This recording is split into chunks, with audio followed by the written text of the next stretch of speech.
Hello everyone, welcome you all in the Bansal Tax and Commerce classes. So today again I am going to take your class on the chapter that is depreciation, and earlier we discussed about straight line method and written down value method.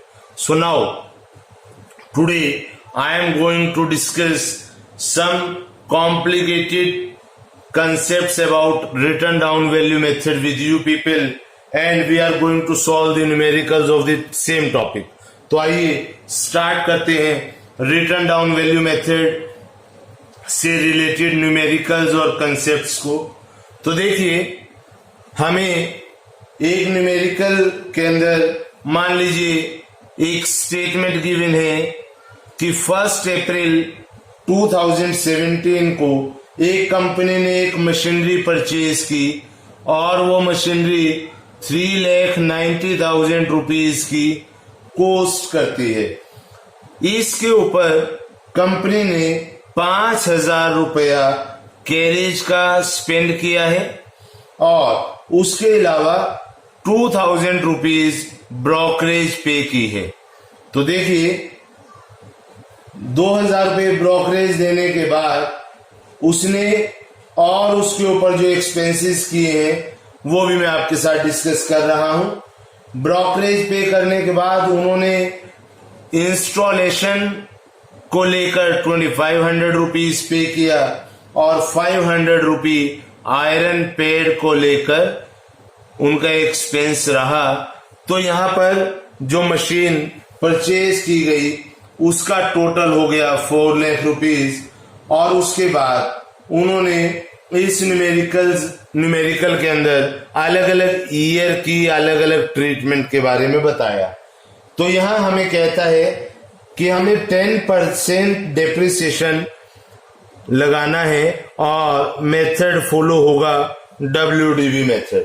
तो आइए numerical को start करते हैं, ये मानते हुए कि books 31 मार्च को क्लोज हो जाते हैं। तो सबसे पहले हमें क्या करना होगा, 1 अप्रैल 2017 को मशीन को परचेज करना होगा और उसके लिए हम एंट्री पास करते आए हैं। Asset account debit to bank account, यानी मशीनरी अकाउंट की डेबिट साइड में टू बैंक अकाउंट, और यहाँ पर एक्सपेंसेस भी हमें अलग अलग तरीके से दिए हैं। तो मैं क्या करूंगा, 3,90,000 मशीन की वैल्यू और 10,000 रुपी उसके एक्सपेंसेस यहाँ पर लिखकर इस ईयर का टोटल यहाँ कर दूंगा, जिसकी वैल्यू मेरे पास 4 लाख रुपीज आ रही है। अब इसने हमें कहा है कि 10% रिटर्न डाउन वैल्यू मेथड के अकॉर्डिंग डेप्रिसिएशन लगाना है and books are to be closed on 31 March every year. तो अब मैं क्या करूंगा, 2018 के अंदर 31 मार्च को मुझे फिर एंट्री पास करनी है और जिसकी पोस्टिंग इस तरीके से दिखाई देगी, बाय डेप्रिसिएशन अकाउंट, और अमाउंट हो जाएगा 40,000, क्योंकि मशीन की कॉस्ट 4 लाख रुपया है, 1 अप्रैल को परचेज की गई है। 10% के रेट से जब मैं डेप्रिसिएशन लगाऊंगा तो इसकी वैल्यू 40,000 रुपीज होगी और इसी डेट में इसका बैलेंस मेरे पास निकल के आएगा 3,60,000। तो ये बैलेंस आने के बाद मैंने टोटल कर दिया और नेक्स्ट ईयर इसको फिर ब्रॉट डाउन करेंगे हम। 2018 के अंदर 1 अप्रैल को इस बैलेंस को ब्रॉट डाउन किया जाएगा, यहाँ टू बैलेंस ब्रॉट डाउन, और यहाँ वैल्यू आ गई 3,60,000। उसके बाद ये कहता है कि 1 नवंबर को उन्होंने एक और मशीन परचेज की 1 लाख रुपए की और 20,000 उसके ऊपर खर्चा कर दिया है। तो यानी मैं यहाँ पर 1 नवंबर में एक पोस्टिंग कर दूंगा टू बैंक अकाउंट और वैल्यू आएगी 1 लाख, और इसी डेट में एक्सपेंसेस जो किए उसके लिए टू बैंक अकाउंट 20,000। और ये करने के बाद जब मशीन को हमने इंस्टॉल कर दिया, इस ईयर के अंदर इसने और ट्रीटमेंट कुछ भी नहीं कहा हमें। तो मैं क्या करूंगा, फिर दोबारा से यहाँ पर 2019 की मार्च 31 को हमें क्या करना होगा, डेप्रिसिएशन की एंट्री पोस्ट करनी होगी जैसे ऊपर की है हमने।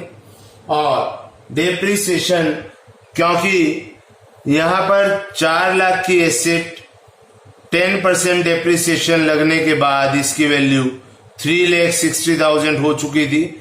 अब इस 3,60,000 का 10/100 मुझे कैलकुलेट करना है और यहाँ पर 36,000 रुपीज मेरा डेप्रिसिएशन आएगा। और इस दूसरी एसेट के ऊपर हमें डेप्रिसिएशन चार्ज करना होगा।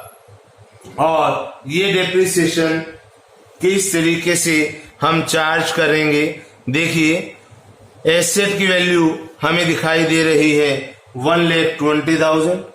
1,20,000 का मैं डेप्रिसिएशन जब लगाऊंगा 10%, लेकिन ये लगाना है 1 नवंबर से, तो 5 महीने का डेप्रिसिएशन यहाँ पर चार्ज किया जाएगा और इसकी वैल्यू मेरे पास 5,000 रुपये आएगी। तो मैं यहाँ पर डेप्रिसिएशन की वैल्यू 5,000 रुपया लिख दूंगा और उसके बाद इसी डेट में बैलेंस को कैलकुलेट कर लेंगे हम। बाय बैलेंस कैरी डाउन 3,24,000 और दूसरी एसेट की वैल्यू 1,15,000 मेरे पास बच जाएगी। ये करने के बाद मैं इसका यहाँ पर टोटल कर देता हूं और टोटल करके यहाँ वैल्यू आएगी 4,80,000। अब नेक्स्ट ईयर जब ये भी हमारे पास अमाउंट कवर अप हो गया, अब मैं क्या करूंगा, यहाँ पर 2019 के बारे में बात करूंगा। यही बैलेंस जो यहाँ पर आया था, यही बैलेंस मेरा यहाँ पर टू बैलेंस ब्रॉट डाउन में आ जाएगा। और उसके बाद वो क्या कहता है, देखिए वो हमें बताता है कि 2019 में 30 सितंबर को यानी 6 महीने बीत जाने पर जो हमने पहली मशीन परचेज की थी उसको बेच दिया है हमने और लॉस की वैल्यू मुझे दे रखी है यहाँ पर 1,27,800। तो कंपनी किस तरीके से इसको ट्रीट करेगी वो देखने की हम कोशिश करते हैं। देखिए हमारे पास बैलेंस कितना दिखाई दे रहा है, 3,24,000 जिस मशीन को बेचा गया। अब ये 3,24,000 पर डेप्रिसिएशन 10% लगना चाहिए, लेकिन इसको बेचा कब गया, 30 सितंबर को। यानी कि जब 30 सितंबर को बेचा तो यहां पर डेप्रिसिएशन कैलकुलेट करते हुए 6/12 भी हो जाएगा 6 महीने के लिए और ये अमाउंट हमारे पास आ जाएगा 16,200 रुपीज। तो इसका क्या मतलब हुआ कि मशीन की वैल्यू जो 3,24,000 रुपीज थी, इसमें से डेप्रिसिएशन की वैल्यू को अगर मैं माइनस कर देता हूं तो मेरे पास वैल्यू यहां पर बच के आती है 3,07,800 और हमने इसको बेच दिया है कितने में, 1,27,800 रुपीज के लॉस में। तो जब इतने का लॉस है तो जो डिफरेंस वैल्यू होगी मेरे पास, वो डिफरेंस वैल्यू मेरी सेल वैल्यू कहलाएगी। यानी मैंने 1,80,000 रुपए में इसको बेचा, इसकी एक्चुअल वैल्यू 3,24,000 रुपए थी, तब जाकर मुझे लॉस, सॉरी एक एक्चुअल वैल्यू 3,07,800 रुपया थी, तो मेरे पास लॉस कितना हुआ, 1,27,800। तो इस तरीके से हम इसका कैलकुलेशन करने के बाद एंट्री पास करेंगे और उसको पोस्ट करेंगे। यहां पर बैलेंस आने के बाद मैं एंट्री को पोस्ट कर दूंगा बाय बैंक अकाउंट, और ये ध्यान रहे कि ये 30 सितंबर को पोस्ट कर रहा हूं। 1,80,000 जो मेरा वर्किंग नोट से वैल्यू कंप्यूट किया है वो यहां पर मैं मेंशन कर दूंगा। उसके बाद यहां पर इसी मशीन का जो डेप्रिसिएशन हमने लगाया था 16,200 वो आ जाएगा, और जो लॉस हमारा था यहाँ पर वो लॉस भी हमारा रिफ्लेक्ट करेगा 127,800। और उसके बाद जो दूसरी मशीन बच गई, इसके ऊपर हम नॉर्मल वे से डेप्रिसिएशन लगाकर बैलेंस निकाल देंगे। तो ये न्यूमेरिकल हमने डिस्कस किया रिटन डाउन वैल्यू के ऊपर। और इसके बाद मैं आपके साथ एक और न्यूमेरिकल जो बहुत इंपॉर्टेंट रहता है अंडरस्टैंडिंग के पॉइंट ऑफ व्यू से, मैं वो डिस्कस करने जा रहा हूं। तो आप सब ध्यान से देखें उसको हम किस तरीके से डील करने वाले हैं।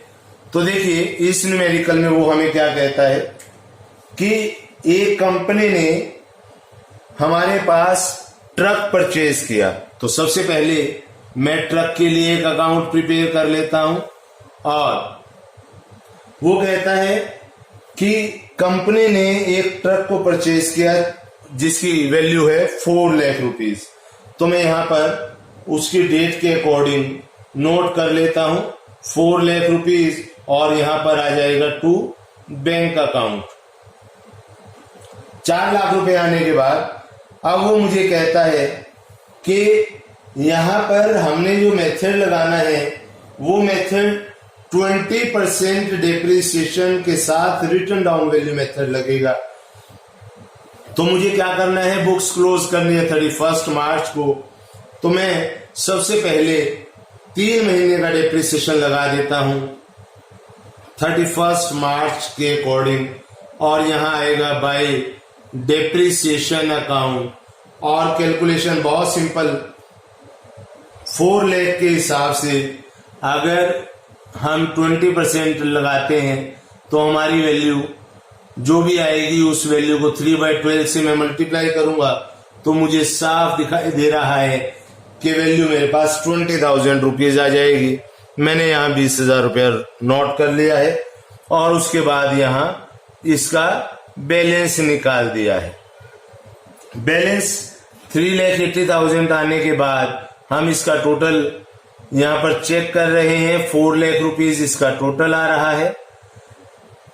तो उसके बाद जब नेक्स्ट डेट में इस बैलेंस को यहां लेकर आया जाएगा 1 अप्रैल को, तो हम इस बैलेंस को ब्रॉट डाउन कर लेंगे टू बैलेंस ब्रॉट डाउन 3,80,000।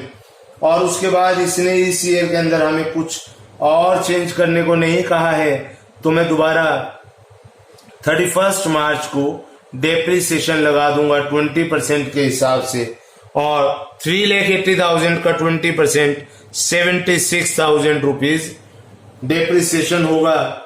और उसके बाद यहां पर बैलेंस कंप्यूट किया जाएगा, 3,04,000 हमारा बैलेंस निकल कर आएगा। अब फिर से इस बैलेंस को यहां पर 1 अप्रैल को ब्रॉट डाउन किया जाएगा इस बैलेंस को। और इस बैलेंस को ब्रॉट डाउन करने के बाद अब हमारे पास एक नया पॉइंट निकल के आता है, वो देखते हैं क्या।